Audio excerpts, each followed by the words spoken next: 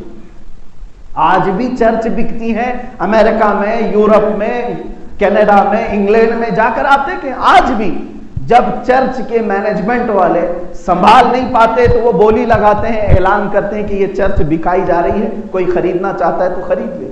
کئی چرچ، آج کے زمانے کی بات کر رہا ہوں، آج بھی یہ اور بات ہے کہ ہندوستان میں یہاں پر تشدد زیادہ ہے، باہر ملکوں میں آج بھی وہ اپنی عبادت خانے بیچتے ہیں اگر ان کے اوپر بوجھ ہو جائے تو، لیکن مسجد ہم بیچ نہیں سکتے۔ وہاں پر عیسائیوں نے سلطان محمد فاتح کے نام پر وہ چرچ کو فروخت کیا، بیچا، اور اس کے جو سیل ڈیڈ ہے وہ آج تک موجود ہے۔ جو سلطان محمد فاتح نے خریدا وہ آج تک موجود ہے، اس کے دستاویزات ہیں ترکی کے پاس۔ یہ 15ویں صدی کی بات تھی، 15ویں صدی سے لے کر 1921 تک، تقریباً یوں سمجھ لیں 500 سال کے قریب وہ مسجد تھی، اس کو تعمیر کیا، مینار بنائے، نمازیں ہوئی، قرآن پڑھا گیا، خلافت عثمانیہ کو ختم کیا گیا 1921 کے قریب میں۔ اس کے بعد ان کے در کا ایک کتا لا کر کے انہوں نے ترکی پر بٹھایا، جس کا نام مصطفیٰ کمال بادشاہ تھا۔ نام تو بڑا اچھا ہے لیکن وہ تھا منافق یہودی، اس کو ترکی کا بادشاہ بنا کر کے رکھا۔ 11 سال کے اندر اس نے سیکولرزم کا نام لے کر ساری مسجدوں سے اذانوں کو بند کیا، اور اس نے قرآن کی لینگویج کو تبدیل کر دیا، کہا کہ عربی میں کوئی پڑھ نہیں سکتا۔ ترکی میں اس نے اتنا سیکولرزم کے نام پر ظلم کیا، اور اس کے بعد یہ پابندی لگائی کہ جس کو قرآن پڑھنا ہوگا وہ ترکش لینگویج میں پڑھے گا۔ حجاب کو ختم، مدارس اسلامیہ نہیں چلیں گے، کہیں پر بھی مذہب کے نام پر کوئی بھی مدرسہ نہیں چل سکتا، علماء کو بند کیا گیا، قید کیا گیا۔ 11 سال یہ ننگا ناچ ناچا گیا ترکی میں، اور پورے اسلام کو ختم کرنے کی پوری طرح سے کوشش کی۔ اسی زمانے میں اسی مصطفیٰ کمال بادشاہ، جس کو اتا ترک بھی کہتے ہیں، اس نے ہی یہ 500 سال سے موجود جو مسجد تھی سلطان محمد فاتح نے جس کو خرید کر کے مسجد بنایا تھا، اس ظالم نے اس کو بدل کر کے میوزیم کر دیا۔ کہا کہ یہ مسجد نہیں رہے گی، یہاں اذان نہیں ہوں گی، کچھ بھی نہیں، ہاں اس کو میوزیم بناتے ہیں، بہت پرانی ہے، 2000 سال پرانی ہے، تو اس کو میوزیم بناتے ہیں، لوگ آئیں گے دیکھیں گے۔ وہاں سب آتے تھے، سیاح ہر قسم کے لوگ آتے تھے جوتے پہن کر کے۔ اس مسجد کو 1934 غالباً 1934 سے لے کر کے ابھی 2020 تک روندا گیا ہے، اللہ کا نام بند کر کے رکھا گیا تھا، جو آلریڈی 500 سال تک اذانیں ہوئی ہیں جس میں، اور اس کو میوزیم میں رکھا گیا۔ آج وہاں کی بھی سپریم عدالت نے فیصلہ یہ سنایا کہ جو پرانی مسجد تھی اس کو مسجد میں کنورٹ کیا جائے، تو ترکی کے صدر نے یہ فیصلہ نافذ کیا اور پھر سے اس میوزیم کو ختم کر کے اپنی اصلی حالت مسجد بنائی۔ اتنا کام کیا تو پوری دنیا کے سیکولر کیڑوں کو درد شروع ہو گیا۔ تاریخ اگر میں بتاؤں، اسپین میں جاؤ 500 مسجدیں یہ چرچ بنا کر کے رکھے ہوئے ہیں۔ آج اسلام کی بڑی مسجد کرتبہ آج بھی وہ میوزیم بنا کر کے رکھا گیا، چند لوگوں کو نماز پڑھنے کی اجازت، باقی کوئی نہیں پڑھ سکتا۔ ہنگاریہ، بلغاریہ، یہ وہ کنٹریز ہیں جہاں آج ایک مسجد تو ترکی کے پڑوسی ملک کے اندر ہے، ہنگاریہ میں، وہاں پر اس مسجد کے مینار بھی ہیں، گنبد بھی ہے، سب ہے، آج بھی ہے، لیکن اس کو چڑیا گھر بنایا گیا اور ہاتھی اس میں باندھے جاتے ہیں۔ یہ دنیا کو نہیں نظر آتا۔ ایک مسجد ترکی میں انہوں نے واپس اپنی اصلی حالت پر کر دی تو ڈھنڈورا پیٹنے لگ گئے کہ میوزیم سے مسجد بنا دیا، میوزیم سے مسجد بنا دیا۔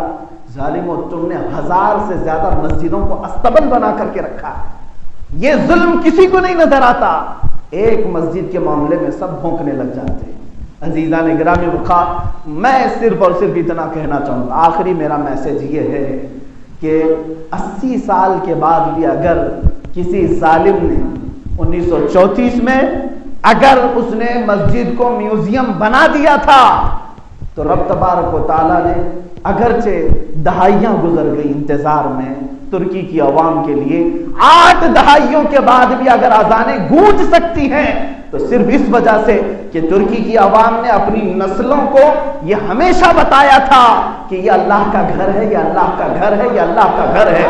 آج یہ عہد کرو اے مسلمانوں، اپنے ہر بچے کو بتا کر کے جاؤ گے، وہاں پر زمین پر جس طرح آج اعلان کر کے ظالموں نے اپنا بتکدہ بنانے کی کوشش کی ہے، اے میرے بیٹے وہ مسجد تھی، مسجد تھی اور مسجد تھی۔